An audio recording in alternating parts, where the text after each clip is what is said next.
Hello students, welcome to online classes. आज जो हम पढ़ रहे हैं वो रासायनिक अभिक्रियाओं के प्रकार पढ़ रहे हैं। आज ये देखेंगे कि कोई भी रासायनिक अभिक्रियाएं कैसे संपन्न होती हैं।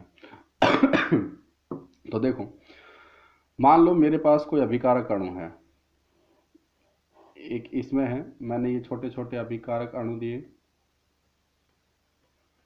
ये जो अभिकारक अणु हैं, एक साइड मैंने यहाँ भी लिए हैं अभिकारक अणु, इसमें भी मैंने अभिकारक अणु लिए हैं। तो ऐसा तो है नहीं ये अभिकारक अणु है, इधर भी क्रियाकारक के अणु है। ऐसा तो है नहीं कि आप ये रिएक्शन डायरेक्टली संपन्न हो जाएगी। क्या तो ये रिएक्शन तब हो सकती है जब इनको कुछ ऊर्जा मिले अणुओं को। तो वो ऊर्जा आप किससे दे सकते हो? आप किसको? ताप देकर।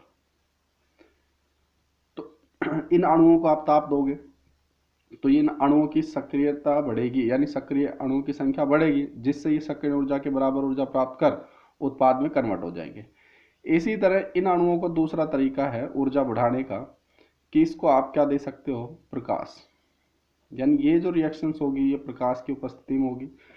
इसका मतलब ये हुआ कि अभिक्रियाएं जो हैं वो दो टाइप से हो सकती हैं। क्या तो आप अभिकारक अणुओं को क्या दोगे? ताप।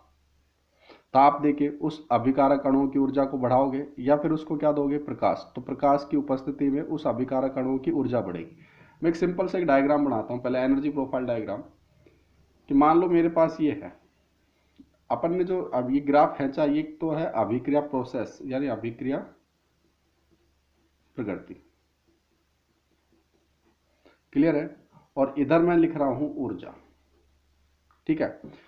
और मैंने ये ग्राफ ऐसे बनाया, कुछ ये ग्राफ ऐसे जब आप बनाया है तो मैंने कहा यहां रिएक्टेंट है, यानी कुछ ना कुछ ऊर्जा है अभिकारकों की, तो यहां क्या बनेंगे? प्रोडक्ट। अब मान लो मेरे यहाँ 0 लिखा, ये 1, ये 2, ये 3, ये 4, मतलब 4 एनर्जी हो गई यहाँ पे आप अभिक्रिया प्रोसेस बढ़ा रहे हो कि बढ़ेगी या घटेगी अभिक्रिया की दर। तो देखो क्या होता है, अभिकारक अणुओं का ये लेवल हो गया, इतनी ऊर्जा तो इनके पास होती है। इसका मतलब कभी भी ऐसा नहीं होता कि अभिकारक अणुओं के पास कुछ भी ऊर्जा नहीं होती, उनके पास कुछ ना कुछ ऊर्जा होती है। तो अभिकारक अणुओं को उत्पाद में चेंज करने के लिए उसको क्या करना पड़ेगा कि अभिकारक जो अणु है इतनी ऊर्जा प्राप्त करे, और वो क्या बना, यहाँ जो बनेगा वो आपका बनेगा सक्रियत संकुल। क्या बनेगा? सक्रियत संकुल। ठीक है। तो यहां से यहां तक की जो एनर्जी होती है उसको बोलते हम सक्रियण ऊर्जा। क्या बोलते हैं? सक्रियण ऊर्जा। तो देखो, ये ऊर्जा है, ये अभिक्रिया प्रकृति है, ये रिएक्टेंट है और ये क्या है? प्रोडक्ट है। तो एनर्जी, अभिकारक अणुओं की एनर्जी कैसे बढ़ाई? अब यहां से लेके यहां तक जब तक ये एनर्जी नहीं बढ़ेगी तब तक ये किस में कन्वर्ट नहीं हो सकते? प्रोडक्ट में। तो मैंने क्या कहा कि इन अभिकारक अणुओं को जो है ये, इनकी ऊर्जा मैं किससे बढ़ा सकता हूं? ताप से। यानी ताप का मतलब मैंने क्या दिया? उष्मा से। क्लियर है? तो आप इन रिएक्टेंट अणुओं को ऊर्जा दोगे तो ऊर्जा इतनी यहां आ जाएगी। जिन अणुओं के पास इतनी ऊर्जा आ जाएगी वो किस में कन्वर्ट होंगे? प्रोडक्ट में कन्वर्ट हो जाएंगे। तो जब आप ताप करते हो तो इनके लिए डेल जी की वैल्यू नेगेटिव आती है।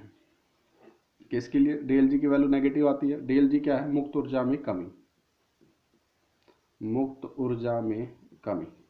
और ये कहा जाता है जिसके लिए अभिक्रिया के लिए मुक्त ऊर्जा में कमी आती है वो कैसी होती है? स्वतः परिवर्तित।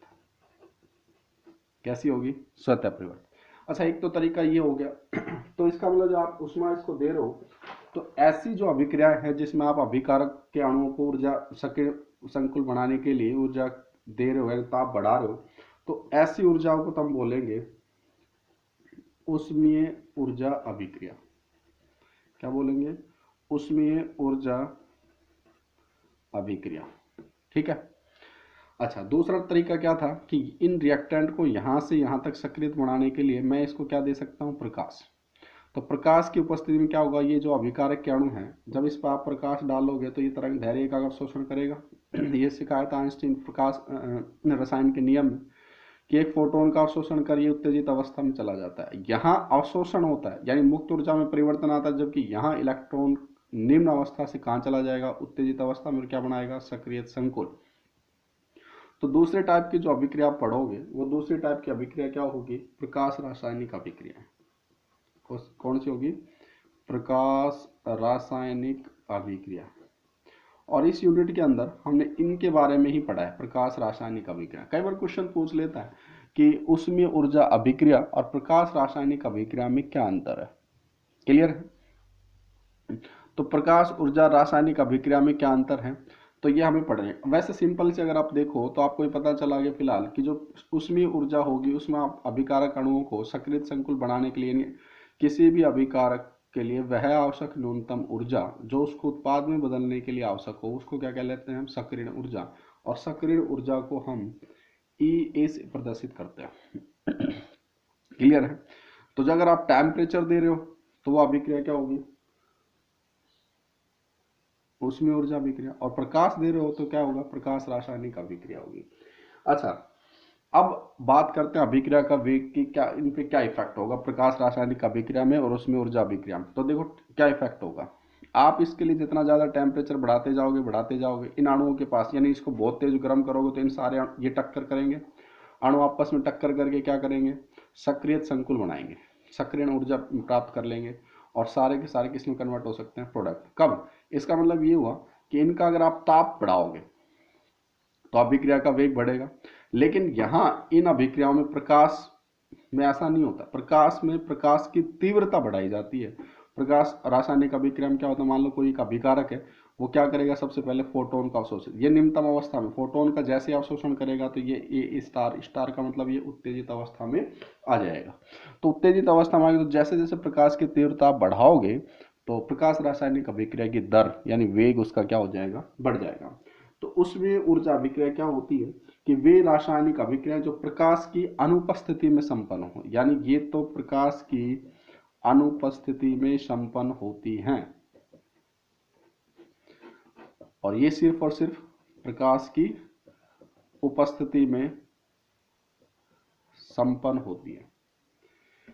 अच्छा, इसमें अभिक्रिया पदार्थ के अभिक्रिया का जो वेग है वो पदार्थ के ताप, अभिकारक की प्रकृति कैसी है, पदार्थ की सांद्रता कैसी है, अभिक्रिया की प्रकृति मतलब ऊष्मा शोषी है या ऊष्मा क्षेपी है, यानी अभिक्रिया की प्रकृति का मतलब या ऊष्मा शोषी है या ऊष्मा क्षेपी है। तो लास्ट आते लिए पढ़ा होगा कि ऊष्मा शोषी अभिक्रियाओं के लिए ताप बढ़ाने पर अभिक्रिया की वेग बढ़ता है, जबकि ऊष्मा क्षेपी अभिक्रियाओं के लिए ताप बढ़ाने पर अभिक्रिया का वेग घटता है। किसके अकॉर्डिंग, लास्ट आते लिए के अकॉर्डिंग पढ़ा था। तो ये अभिक्रिया की प्रकृति, पदार्थ की सांद्रता, कितनी कंसंट्रेशन आपने ली है उस पर उत्प्रेरक की उपस्थिति, इसमें उत्प्रेरक की उपस्थिति पर निर्भर करता है। बल्कि यहाँ अभिक्रिया का जो वेग है वो प्रकाश की तीव्रता पर निर्भर करता है, उत्प्रेरक पर निर्भर नहीं करता है। किस पर निर्भर नहीं करता, उत्प्रेरक पर निर्भर नहीं करता है। बल्कि आपने पढ़ा होगा कि इन अभिक्रिया का जो वेग है, हमने प्रकाश सुग्राही पढ़ा था, तो उसमें प्रकाश सुग्राही कारक पर डिपेंड करता है, प्रकाश सुग्राही कारक। और प्रकाश सुग्राही कारक क्या था कि वे रासायनिक अभिक्रिया जो प्रकाश की उपस्थिति में संपन्न नहीं होती तो उसमें कुछ ना कुछ अशुद्धि मिलाते हैं, वो अशुद्धि क्या करेगी, प्रकाश का अवशोषण करेगी और प्रकाश का अवशोषण करने के बाद वो अभिकारक अणुओं को ऊर्जा दे देता है। एक फोटोन से यदि बहुत सारे अभिकारक अणु विघटित हो जाते हैं तो उनकी क्वांटम लब्धि का मान बहुत ज्यादा प्राप्त होता था। तो कम क्वांटम लब्धि, उच्च क्वांटम लब्धि भी अपन ने पढ़ी थी। तो ये है प्रकाश रासायनिक अभिक्रियाएं। और उसमें रासायनिक अभिक्रियाएं, तो उसमें रासायनिक अभिक्रिया का अगर हम एग्जाम्पल देखें तो क्या क्या आता है, N2 + 3H2 = 2NH3। तो ये हीट होगा, तो ये अभिक्रिया कैसी होगी, उसमें ऊर्जा अभिक्रिया। और H2 + I2 = 2HI। तो ये अभिक्रिया किसकी है, उसमें ऊर्जा अभिक्रिया है। जबकि प्रकाश रासायनिक अभिक्रिया जो आपने पढ़ी होंगी वो आपने पढ़ा होगा, जैसे मैंने लिखा 2HBr और इसको आप प्रकाश की उपस्थिति में रिएक्शंस कराओगे, क्या बनेगा, H2 + Br2। ऐसे ही आपने पढ़ा होगा 6CO2 + 6H2O और क्या बनाएगा, C6H12LO6 + 6O2। तो ये प्रकाश संश्लेषण की अभिक्रिया है और ये किसकी उपस्थिति में होगी, ये क्या है, प्रकाश संश्लेषण। तो ये सारे ये जो अभिक्रियाएं हैं ये कौन सी अभिक्रियाएं हैं, प्रकाश रासायनिक अभिक्रियाएं हैं। क्लियर है? तो अब इसके बारे में हम पढ़ते हैं कि प्रकाश रासायनिक अभिक्रियाएं क्या होती है, उनका वेग किस किस पर डिपेंड करता है। तो देखो, रासायनिक अभिक्रियाओं के प्रकार पढ़ रहे थे, तो किसी भी अभिक्रिया के संपन्न होने में क्रियाकारक को ऊर्जा प्रदान की जाती है। क्लियर है? जिससे वे क्या करेंगे, सक्रियत होकर सक्रिय ऊर्जा को पार कर सके और सक्रिय संकुल द्वारा उत्पाद बना सके। क्रियाकारक को दो प्रकार से ऊर्जा प्रदान की जाती है, एक तो कौन सी होती है उष्मीय ऊर्जा और एक कौन सी होती है प्रकाशीय ऊर्जा। इस आधार पर रासायनिक अभिक्रियाओं को दो भागों में बांटा गया है, एक तो कौन सी है प्रकाश रासायनिक अभिक्रिया और दूसरी कौन सी है उष्मीय ऊर्जा रासायनिक अभिक्रिया। तो सबसे पहले हम किसको पढ़ेंगे, उष्मीय ऊर्जा अभिक्रिया।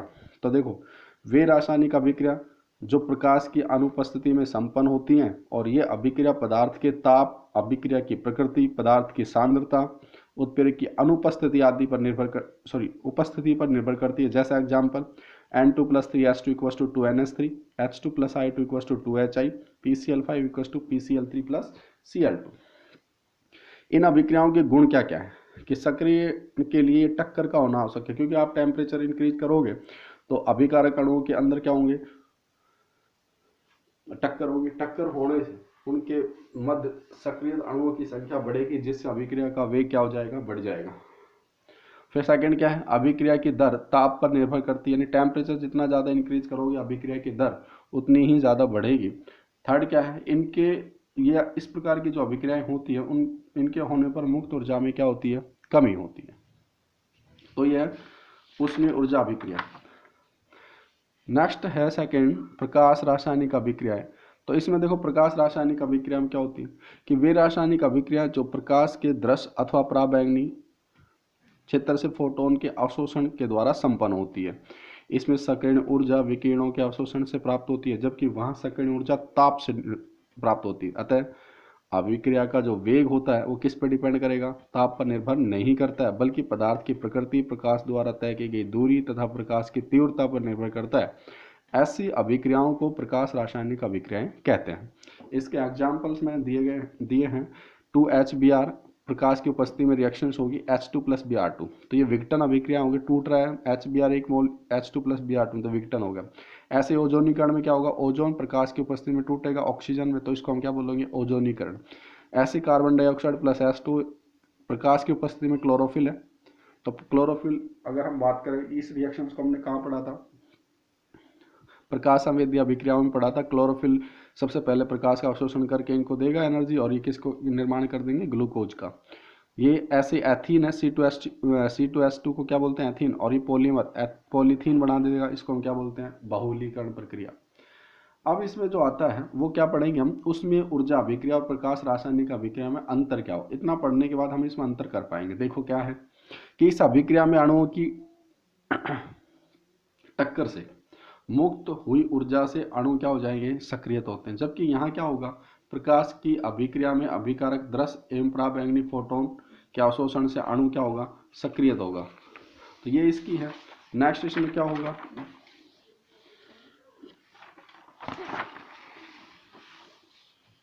तो देखो ये वाली कौन सी अभिक्रिया थी, उसमें अभिक्रिया, ये प्रकाशिक अभिक्रिया थी। ये अंधेरे में संपन्न हो सकती है, जबकि अंधेरे में संपन्न नहीं हो सकती। इसमें अभिक्रिया की दर ताप द्वारा प्रभावित होती है तथा ताप गुणांक अधिक होने से वेग बढ़ता है, जबकि यहाँ होगा अभिक्रिया की दर ताप से लगभग प्रभावित होती है, लेकिन इनका वेग प्रकाश की तीव्रता पर निर्भर करता है। नेक्स्ट है, इन अभिक्रियाओं में मुक्त ऊर्जा परिवर्तन है। डेल जी अगर ऋणात्मक है तो स्वतः परिवर्तित होगी, तो इसका मतलब ये अभिक्रिया ताप से निर्भर कर रही है, और डेल जी की वैल्यू क्या होती है इनमें, नेगेटिव।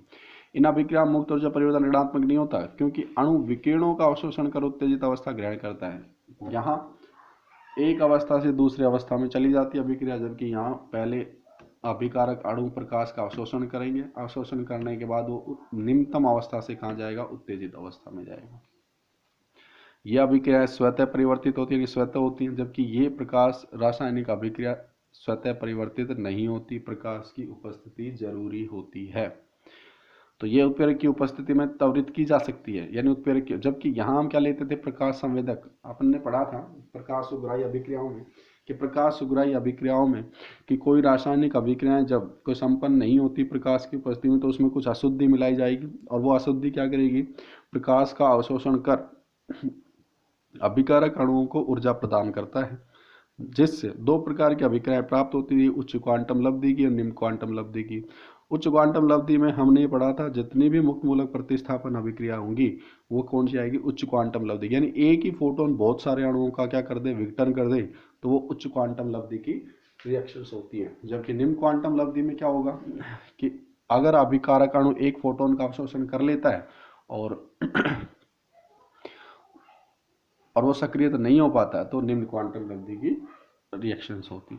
तो ये क्वेश्चन थे, ये यूनिट आज समाप्त हो गई है। नेक्स्ट यूनिट में हम स्पेक्ट्रोस्कोपी पढ़ेंगे।